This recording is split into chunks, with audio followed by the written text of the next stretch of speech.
I have never written anything this long before. I have been the longest set of things that I've done has been about 20 minutes. I've done several 20-minute arc kinds of pieces, but it's very different when you get to full concert-like thing, because it's very different. You can write a single choral octave that is nothing but Sturm und Drang and oh my gosh, oh my, oh my, oh my. You can write a single piece and it's fine. That works. Somebody else will contextualize it in their program. If you write the whole program, no, you got to provide that yourself. And so that's why I specifically looked for the things that I thought were hilarious, or even better, hilariously weird and surprising, and things, because then the stuff that still stabs me right in the gut is more effective. Pluto, Hades, the same Greek-Roman god person. There is a thing in Italy and Greece and Turkey. There are the temples of Pluto.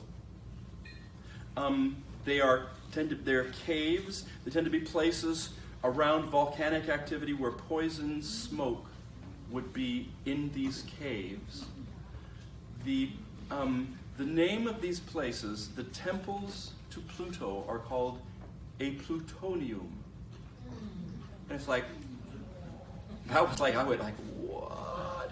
Which either, and what is supposed to, people would go into these plutoniums to seek the dream oracle of healing.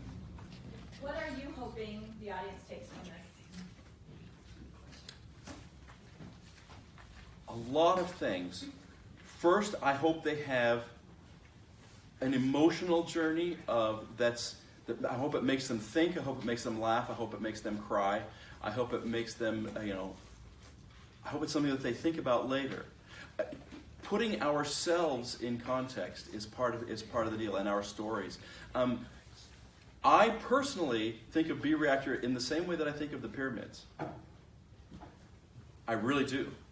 I mean, the nuclear age started there. I mean, it's not the only place it started, but it did start there. And the nuclear age is kind of a big deal, you guys.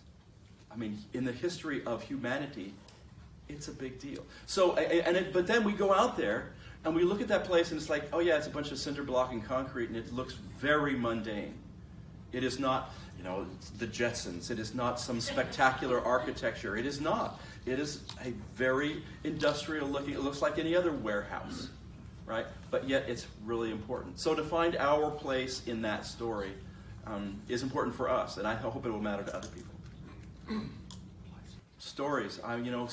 Stories are essential. I mean, how do we make sense? And that's the stories and dreams connection is very interesting to me too, because dreams. One way to look at dreams is that it's our brains trying to make stories out of leftover bits of information that we don't know quite what to do with. And that's where some of the most surreal dreams come from, is that process.